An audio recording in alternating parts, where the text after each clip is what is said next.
الله الرحمن الرحيم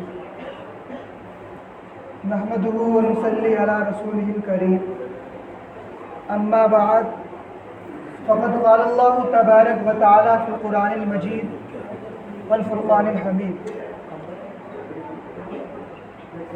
أعوذ بالله من الشيطان الرجيم بسم الله الرحمن الرحيم إنا نحن نزلنا الذكر وإنا له لحافظون وقال النبي صلى الله عليه وسلم حسنوا القرآن بأصواتكم فإن الصوت الحسن يزيد القرآن حسنا صدق اللہ العظیم۔ ظلم ڈھانے سے مسلمان نہیں بدلے گا، ظلم ڈھانے سے مسلمان نہیں بدلے گا، جان بھی جائے تو ایمان نہیں بدلے گا۔ دفن ہو جائیں گے قرآن کی آیتیں بدلنے والے، دفن ہو جائیں گے قرآن کی آیتیں بدلنے والے، کچھ بھی کر لیجئے قرآن نہیں بدلے گا۔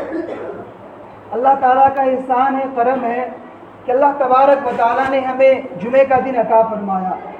بڑی فضیلت والا، بڑا برکت والا دن ہوتا ہے جمعے کے دن۔ اللہ تبارک و تعالیٰ کے بہت بڑے بڑے وعدے ہیں، جمعے کے دن پر فضیلت ہے۔ تو اللہ تبارک و تعالیٰ نے حدیث مبارکہ میں ارشاد فرمایا، اللہ تعالیٰ نے قرآن مقدس میں ارشاد فرمایا انا نحن نزلنا الذکر وانا له لحافظون، کہ ہم نے قرآن کو نازل فرمایا اور قیامت تک اس کی حفاظت کی ذمہ داری ہم نے لی۔ آگے چل کر اللہ کا حبیب ارشاد فرماتا ہے حسن القرآن باصواتکم فإن الصوت الحسن يزيد القرآن حسنا، کہ قرآن کریم کے ذریعے اپنی آوازوں کو خوبصورت بناؤ، اچھی آواز قرآن کریم کے حسن کو بڑھاتی ہے۔ ابھی ایک واقعہ چل رہا ہے، ایک اس طرح کی بات چل رہی ہے، سبھی کو معلوم ہے کہ وسیم رضوی نے کیا کام کیا ہے سپریم کورٹ کے اندر۔ اس نے اس طرح کے الفاظ کیے نعوذ باللہ کہ قرآن مقدس سے 26 آیتیں نکالی جائے، یہ قرآن مقدس میں جو 26 آیتیں ہیں یہ آتنکواد پھیلا رہی ہے، نعوذ باللہ ایسے ایسے اس نے الفاظ کہے۔ اور اگر اس طرح کے الفاظ کہتے رہیں گے لوگ تو اللہ کا وعدہ ہے، اللہ نے قرآن میں فرما دیا انا نحن نزلنا الذکر وانا له لحافظون، کہ ہم نے قرآن کو نازل فرمایا اور قیامت تک اس کی حفاظت کی ذمہ داری ہم نے لی۔ تو قرآن مقدس کا کوئی بال باقی نہیں کر سکتا۔ اسی لیے میں گزارش کرتا ہوں، ہر بار جب بھی قرآن مقدس کی روشنی پر بیان کیا جاتا ہے اسی چیز کی تنقیل کرتا ہوں کہ اپنے بچوں کو حافظ بناؤ، اپنے بچوں کو عالم بناؤ۔ اس لیے کہتا ہوں کل کے دن ایسا نہ ہو کوئی انسان آپ کے پاس آ کر یہ کہے کہ تمہارے اس قرآن میں یہ آیت نہیں ہے، نعوذ باللہ ایسی بات اگر آ کر تمہیں یہ کہے کوئی انسان کہ تمہارے قرآن میں آیت نہیں ہے تو ہم ان پڑھ لوگ ہیں، ہم اس کی بات پر روبرو ہو گے، ہم اس کی بات مان لیں گے۔ اگر اپنے بچوں کو پڑھایا ہوگا وہ فوراً جواب دے گا ابا جان یہ انسان غلط بول رہا ہے، قرآن مقدس میں یہ آیت بھی ہے۔ جب اپنے بچوں کو پڑھائیں گے نہیں، کوئی بھی اس چیز کی کوئی بھی کہہ سکتا ہے آ کر کہ تمہارے قرآن میں یہ نہیں ہے، تمہارے قرآن میں وہ نہیں ہے، کیونکہ اپنے بچوں کو حافظ نہیں بنایا، عالم نہیں بنایا۔ تو اسی چیز کی بار بار میں تنقیل کرتا ہوں، اسی چیز کو بار بار کہتا ہوں کہ اپنے بچوں کو حافظ قرآن بناؤ، دنیاوی تعلیم بھی سکھاؤ، دین کی تعلیم بھی سکھاؤ، کیونکہ دین کی تعلیم سیکھنا بہت ضروری ہے۔ اتنا تو ضروری ہے کہ ماں باپ کی قدر کی پہچان ہو کہ ماں باپ کی قدر کیا ہوتی ہے، حرام و حلال کا پتہ لگے حرام و حلال کیا ہوتا ہے۔ اللہ کے حبیب صلی اللہ علیہ وسلم نے فرمایا تم میں سب سے بہتر وہ شخص ہے جو قرآن کو سیکھے اور سکھائے، کیونکہ قرآن کریم کا اتنا اونچا مقام ہے، ایک حافظ کا اتنا اونچا مقام ہے۔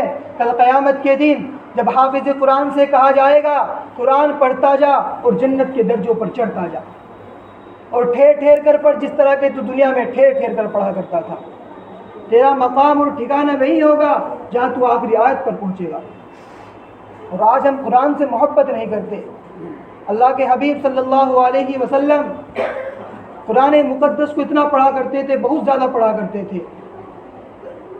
اللہ کے نبی کی حدیث ہے الشعبان شہری والشہر رمضان اللہ، کہ شعبان، اللہ کے نبی تو رمضان کی تیاری بھی شعبان سے شروع کیا کرتے تھے، اور آج ہم اگر نماز پڑھنے کے لیے بھی آتے ہیں تو اس میں بھی بہت زیادہ وقت گزار دیتے ہیں۔ دیکھو اللہ کے حبیب صلی اللہ علیہ وسلم شعبان کی پورے روزے رکھا کرتے تھے، پھر رمضان المبارک کی بھی پورے روزے رکھا کرتے تھے۔ الشعبان شہری والشہر رمضان اللہ، کہ شعبان میرا مہینہ ہے اور رمضان اللہ کا مہینہ ہے۔ اسی لیے سبھی حضرات سے گزارش ہے کہ اپنے بچوں کو حافظ قرآن بناؤ، کل کے دن کوئی انسان یہ اشکال نہ اٹھائے جیسا کہ اس ظالم نے یہ اشکال اٹھایا ہے کہ نعوذ باللہ قرآن مقدس سے 26 آیتیں نکالی جائے، اس طرح کی تنقید کر رہا ہے، اس طرح کی باتیں کر رہا ہے وہ شیعہ ہے، جبکہ شیعہ نے بھی یہ حکم دے دیا کہ وہ ہماری جماعت سے نہیں ہے۔ جو اس کے خود کے گھر والے اس نے بھی اس چیز کو کہہ دیا کہ وہ ہمارے گھر میں سے نہیں ہے، سب نے اس کو بے دخل کر دیا ہے۔ جو قرآن سے محبت کرے گا اللہ اس سے محبت کرے گا، اور جو قرآن سے محبت نہیں کرے گا اللہ اس کو نیست و نابود فرما دے گا۔ تو اسی لیے اپنے بچوں کو حافظ قرآن بناؤ۔ لوگ یہ سوچتے ہیں کہ حافظوں کی مولویوں کی تنخواہ کم ہوتی ہے، اسی وجہ سے اپنے بچوں کو حافظ نہیں بناتے، مولوی نہیں بناتے۔ یہ بہت غلط سوچ ہے۔ اپنے بچوں کو حافظ بناؤ، کل قیامت کے دن یہ حافظ ہی تمہارے کام آئیں گے۔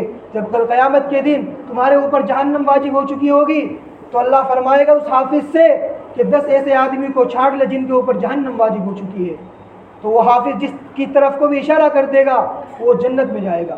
تو اپنے بچوں کو حافظ بناؤ، عالم بناؤ، مولوی بناؤ، کیونکہ ان کے پیسوں میں بہت برکت ہوتی ہے۔ لوگ سوچتے ہیں 6,000 5,000 میں کچھ نہیں ہوتا، الحمدللہ اللہ نے اس قدر برکت رکھی ہے، لوگ اس چیز کا تصور بھی نہیں کر سکتے۔ تو اس لیے اپنے بچوں کو حافظ بناؤ۔ اللہ تعالیٰ کے سننے سے عمل کرنے کی توفیق عطا فرمائے۔ وآخر دعوانا الحمدللہ۔